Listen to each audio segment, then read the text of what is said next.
Hello, this is Professor Harvey, and I am going to go over Chapter 10 here. Let's see. There we go. All right. So this is on mobile and embedded devices. Just want to try to keep this at a high level, about 15 minutes. So what makes these, they are mobile devices, they sort of categorize them here. Key things to note is that mobile devices have a mobile operating system. What that means is it's an operating system that was designed specifically for mobile devices. And we'll see that there's a little bit of room for kind of wiggle room for what fits into that. But generally you're talking about like iOS, which is the iPhone operating system for iPhones, iPads, Android, things that generally don't run on a desktop computer or a normal laptop. So like Windows, Mac, not mobile devices by what they're talking about here. Mobile devices primarily have non-removable storage, meaning the memory for storing things is built into it. Some do have some removable storage. Some Android devices will have removable storage. Most iPhones, I don't think really ever have. They rely primarily on wireless. Most of them tend to have microphones, digital cameras, as it says here, GPS is a common feature. So these are all kind of the core features here of what makes it a mobile device. These are things that a lot of them also have. Tablets are very common. The main difference between a tablet and a laptop is it runs a mobile operating system. Although, like they said here, some tablets do run Windows, which can be either a mobile or a desktop or regular computing operating system. They generally don't have a built-in keyboard. Sometimes they have an add-on keyboard that is detachable. They rely primarily on a touch screen, and that's what makes a tablet a tablet. We know what a tablet looks like. A smartphone, right? So a feature phone is an old-fashioned phone that maybe it might have a camera, it might play MP3s, but that's about it. It's primarily just for making phone calls and maybe text messages. But a smartphone is really a little handheld computer. Another type of mobile technology is wearable technologies. I have a Garmin watch that shows my text messages and other things come up on there. Of course, obviously I have Apple Watch and other smart watches out there, and then fitness trackers like Fitbit and that sort of thing, like this. Those are all wearable technologies. So portable computers, right? What makes a portable computer portable is the fact that it's all self-contained. The laptop, pointing device, or I'm sorry, the keyboard, pointing device, screen, everything is all in one that you can take and generally use in a on-the-go type of situation, like a laptop.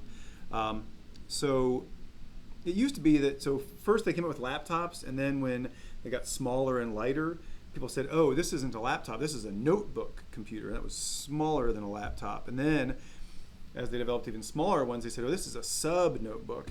Those distinctions are not really clear exactly what the line between a laptop and a notebook is.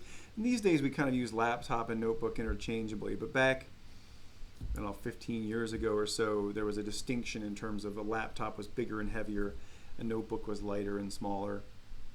And then sub-notebooks were when they started coming out with solid state drives, so you don't have, instead of a spinning disk, you had just like flash memory, which was faster and lighter and used less power, so you could have a smaller battery, and these were really small and light machines. And these days you see they call them ultra books, is what the new like really super thin laptops are sometimes called these days. But that's really just it's a marketing term. And then of course one thing you see these days is the detachable screen that so a laptop can kind of double as a tablet. Web-based computers, here you're talking about Chromebooks are the most common of these. Basically has a limited operating system and is primarily used for accessing the web and web-based programs and doesn't really do much local work. Almost everything that it does requires an internet connection. With a Chromebook, you can do documents and stuff locally, but mostly you're storing everything out on your G drive and stuff, and everything is really out in the cloud. And it kind of makes sense. These days, most of the work we do, even on a normal laptop, most of it's internet-based, so why not have a computer that it doesn't need a whole lot of storage, because you can just do everything out on the web. And so you see those a lot. Those are really popular in schools. I don't know if you guys use them. All these mobile data connectivity methods, obviously Wi-Fi is very common. We talked a lot about that. Cellular, same thing, technology that cell phones use. We also get internet over that. You could have a satellite connection. Infrared, it requires a direct line of sight because it's light. So obviously, if you even have just a wall in between, infrared won't work. ANT is a pretty uncommon one, and I don't think it's not in the quiz. Don't worry about ANT.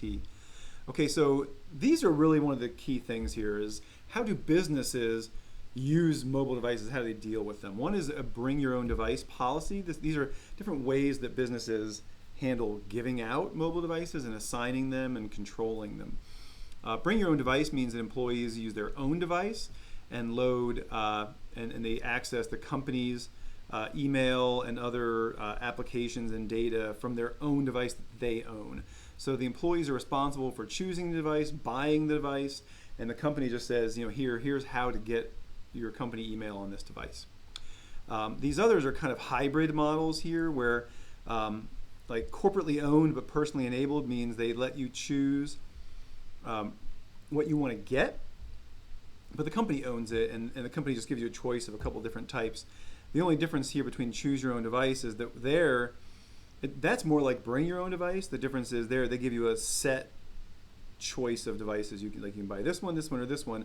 Which one do you want? You can buy any of them and use them for work. And a lot of times your employer will help pay the bill if they're in a BYOD situation, but not always. I've worked places where they didn't give you anything, but they still expected you to use your cell phone to do work on it, which is often viewed as kind of unfair. So generally, when they're doing that, generally, they'll give you a little bit of money to help pay for your cell phone since you're using it for work, and they're not too demanding with what they want you to do with it. The company has the most control when it's corporate-owned device. They buy them, they set them up, they just give you the device and say, here, use this for work, and they own it. They decide what software is on there, and you are generally told you should be using it just for work and not for personal stuff. So the benefits of the other models at the top, instead of just being corporate-owned stuff, is it's easier for the company and cheaper for the company if people just buy their own phones, even if they are kicking in $20, $50 a month or whatever. They don't have to worry about supporting the devices. If it breaks, if you drop it, whatever, it's your problem. And the users prefer it because if they're going to carry this device around all day, even when they're not at work, they want to choose what kind of phone they want, what phone company they want to be with, and so on. So both companies and users actually tend to like that bring your own device, and I see it's very common almost everywhere nowadays. So mobile devices have some key security risks. One is just the inherent vulnerability of a mobile device, and that mobile devices can have vulnerabilities just like any computer. But then the connection also can be vulnerable because it's more vulnerable because you're taking it out of the office. So you're connecting via the internet back to work, and you're sitting in a Starbucks, or you're sitting at home, or you're sitting someplace. Maybe people work on the plane, on a train, on a bus. So you're always connecting in public over wireless typically. So those signals could potentially be intercepted, and so that's vulnerable. And then, of course, the way that you deploy them, those different deployment models we were just talking about, all have their risks. Untrusted content just means that you could be accessing, something dangerous online and get malware on it that way, something like that. Lost and theft of devices is really common. We did talk about this the other day. We said unattended cars is the most common way that phones, laptops, tablets, and stuff get stolen. If the information on them is not encrypted, then you can have a serious problem because you have company data that got stolen. Shoulder surfing is another thing. This is where someone, if you're working on your company laptop and someone is sitting behind you on the bus or an airplane, or someone could be looking at your screen next to you at the coffee shop or whatever. So you have to be careful of that, what you have on the screen. And they do make sort of filter things you can put on, and you can kind of stick on the screen that make it so that if you're straight in front of it, you can see it. But if you're just off to the side, you can't see the screen clearly. I used to have one, but it made it hard for me to see it even straight ahead, and I didn't like it. But I know some people who use them, and it's a great idea, but it bugged my eyes. I couldn't deal with it. So a key thing with most wireless devices is, unlike a computer, typically when you buy a laptop or something, with Windows or well, Microsoft Windows is obviously the most common. You pretty much have complete control of that computer, and you can do almost anything you wanted to that computer. You own it, you're the administrator of it, you can do anything you want. When you buy an iPhone, you can only do the things that they let you do with it. It's kind of locked down. You can only do so much with it in terms of, you're generally speaking, you can only load software from their store. You can only change certain settings. You can only update it with software that they provide. Google, it's a little different because with Apple, they make the software and the hardware. With Google, they don't make the hardware. Even the ones that are the Google brand, like the Pixel phones, Google doesn't actually make the hardware, but they partner directly with the company that does. So there's a little bit more close cooperation. But the problem there is that keeping Android devices up to date is a little harder than with Apple because Google has to update, or someone has to update the software specifically for each individual device, since there's so many different devices. Whereas Apple, there's just whatever current models of iPhone they're supporting, and they're all very similar, and they made them all, so it's easy for them to update the software. So keeping software up to date on mobile devices can be challenging, but they try to make it actually easier and simpler than with a laptop. Location tracking is a common feature on mobile devices, but that can be, there's a downside to that. Like this bottom part here, GPS tagging, what they mean by that is when you, by default on an iPhone, for instance, when you take a picture, the GPS coordinates of where you were standing when you took that picture are encoded in the picture. So if you upload a picture to Twitter or something, people can look at that picture and decode it and see where. It's very easy to do. And some, like Facebook, will do it automatically. It'll show where the picture was taken, which is great when you're on vacation or something. And it's a great feature. You upload all your photos to like Google Photos and you can search for them and say, show me the photos from Canada when we were visited there, and it'll show you. The downside is if you take pictures, like say at your house, you're in your house, you take pictures, you upload that, then everyone can see where your house is. I mean, anyone in the world can look at your Twitter account or whatever and see this is where your house is, and it's kind of creepy in a way, right? And then also the phones have phones, tablets, and stuff. Most laptops these days have microphones and cameras built in, and potentially that could be abused by malware to spy on you. One thing people often do is put a piece of tape or some other kind of obstruction over the camera that they can take off when they actually want to use it. Some people just say, I never want to use it, and they just put a piece of tape over it. And you can generally control what apps in like privacy settings on the iPhone, for instance, what apps are allowed to use the microphone and the camera. Unless you've specifically authorized an app to use it, then it can't. And then like my Mac, right now I'm looking at the camera on my Mac, and it has a little green light that comes on when the camera's in use. So I know it's in use. If I see that green light and I don't think I'm using the camera, then I know something's using the camera. So there's vulnerabilities with the connection. The most obvious one is public networks, the public sort of cell phone network. I mean, it's private, Verizon runs it, but it's you're out in public on that network, right? Public Wi-Fi obviously is another one. Tethering is where you take the phone and you connect it with a wire to your computer. And what they're saying there is when you do that, when you connect your phone, say, to your work computer, then potentially malware or something from your phone could get onto your work network. USB to go, I wouldn't worry about that too much, but basically it's a way that generally Android devices can connect to peripherals using that USB port, the same one that you use for charging. There we go. Okay, so untrusted content. This is the huge security problem with anything these days, is that content out on the internet could be malicious in some way and try to infect your computer. QR codes are one way. You probably know what those are. They're the little square, weird little barcode things. You take a picture of it, and then you can follow a web link or something. But there's data is actually contained in those squares, and so there's the potential that you might not even know where that's going to take you when you take a picture of it, and you could end up following a link to something that would try to attack your phone. Untrusted content also can get on your device if you jailbreak or root it. It's called jailbreak on an Apple device, rooting on an Android device. But basically this means kind of defeating the protections on the device so that you can load apps from anywhere. Actually on Android, there's just an option you can check to load apps from anywhere. You only need to root the device for Android if you really want to do other kind of low-level control of the device. But I mean, Android is built so that if you really want to, they're intending that if you really want to, you can take full kind of control of that device, whereas Apple does not intend that. Apple is like, no, we we want to control that device, and you're not really supposed to jailbreak it. It's technically, arguably, it's even illegal to jailbreak your phone, because that when you bought the phone, you bought a license to use the phone in a certain way, and you're kind of breaking the license agreement if you jailbreak the phone. But that's untrusted content.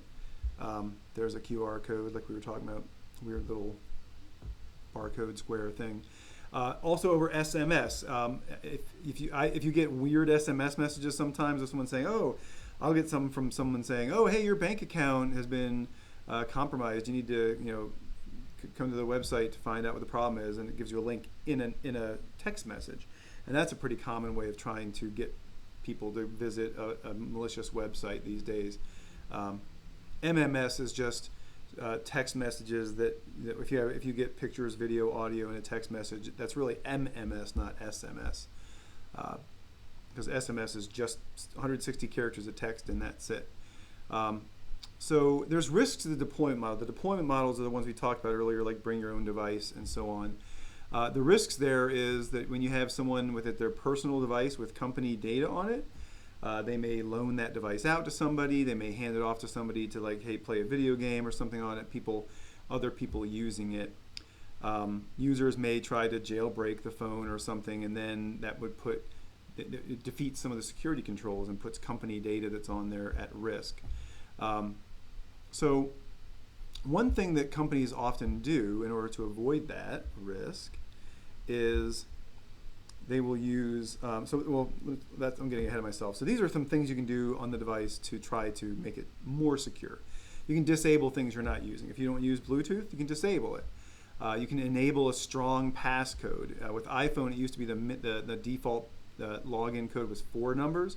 Now it's 6 numbers by default, and you can make it even longer than that. Mine's quite a bit longer than that.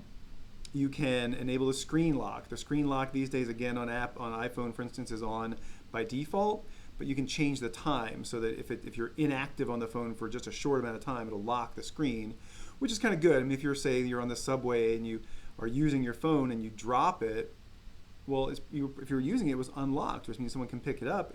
If they pick it up within a minute or two, then they're logged into the phone because you were logged into the phone, and they can do whatever. That's why some apps, you notice how some apps, when you go to like your bank or something, they want you to authenticate again, and you're thinking, I'm already logged in my phone. Why do I need to do that? That's why, because they don't want to assume that just anyone who happens to be touching your phone and logged in is trustworthy. So it's actually really good. Also, the screen locks these days have features where it can lock the phone out entirely, or even just wipe out all the data in the phone if you try too many times to log in unsuccessfully. And a lot of them, what they do is if you log in, if you give it like a bad passcode several times in a row, it makes you wait like 10 minutes before you can try again. And if you fail again, it makes you wait like an hour. And that's to prevent somebody from just guessing a whole bunch of times. One other method you see on some Android phones is this little pattern where instead of a PIN or a password, you do this little swipe pattern. These are really insecure. It seemed like a good idea at the time, but they've done some research that shows that there's really not that many patterns, and it's pretty easy to guess them, and really not that secure. Data can be encrypted. Key concepts are data in transit, meaning encrypting data as it goes through the network, and data at rest, which is about encrypting data as it's on the device.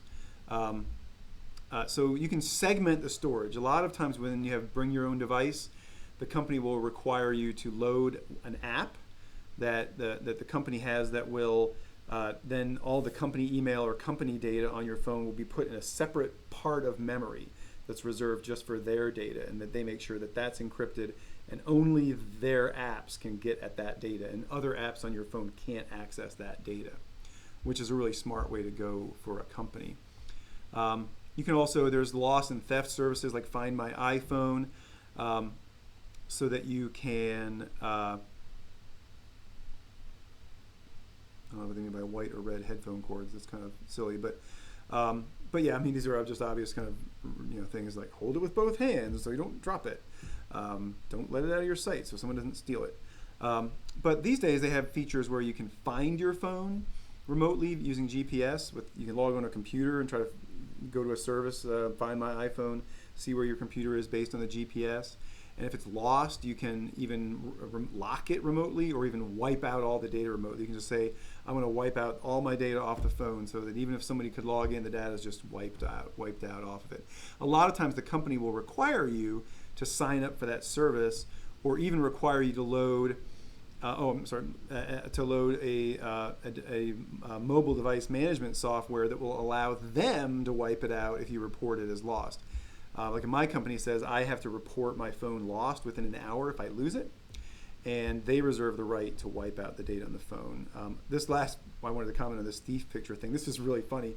They make software that you can put on your phone so that when someone tries the passcode and fails, if they try it twice in a row and fail, it will take a picture of whatever the camera is looking at, the front-facing camera, which I think is pretty funny because you can try, like, you're trying to get a picture of the thief and then it will email it to you. So we talked about mobile device management software. This is software you use to manage mobile devices. And so primarily this is used by companies so that they can have some level of control over them. They can update the device. That kind of thing is mostly done with company-owned devices, but they may even, in a bring-your-own-device situation, they may say, hey, look, we reserve the right to install updates on your phone so that the company's data is secure. Also, it allows them to make sure that you have your PIN enabled. So if you go into the settings and disable the PIN so that anyone can just grab the phone and be on it without having to log in, the mobile device management software will not allow you to do that. It won't allow you to change the configuration in certain ways that would be insecure. Mobile application management is about managing what applications you have installed on the device. Most mobile device management applications support that, either with whitelisting or blacklisting, where they can say you can only load these apps and nothing else. That's whitelisting. Or blacklisting, where they say you cannot load these apps. Like, this is a list of forbidden apps you're not allowed to use. Geofencing is, you don't see that very often, but it's the idea of being able to say, if the phone goes out of a certain area, then it will just disable it, or wipe all the corporate data off it, something like that. So companies may do that for, like, if you were to leave the country with the phone, they would just wipe out all the data because they don't want you to leave the country with it. So last thing is embedded systems. So embedded systems are computerized components embedded in non-computer devices, like a car or an air conditioner or a refrigerator. You see these refrigerators these days that have, like, home communication systems built into a refrigerator. And so it's, a computer hardware or software that's contained in a larger system of some other kind. And this is usually special purpose computing software to do things like controlling or monitoring the machine that it's a part of, like an air conditioner, a vehicle, aircraft, that kind of thing. Industrial control systems are in more like an industrial situation, like a power plant or a factory, and they control aspects of the factory and so on, how machinery works. And then a SCADA system is sort of a main computer system that's used to control those industrial control systems. And this is an interesting list because there's computerized systems and electronics in your car, but this is way more than you would have thought. If you try to make a list of them, that's a much longer list than you would think. So, I mean, everything these days has a bunch of systems in it. The scary thing is that some of these cars these days, the computer systems are connected wirelessly to the internet all the time. And there have been people who've shown that they could hack into the computer in the car through the internet and, like, disable the brakes and that kind of thing, which is really scary.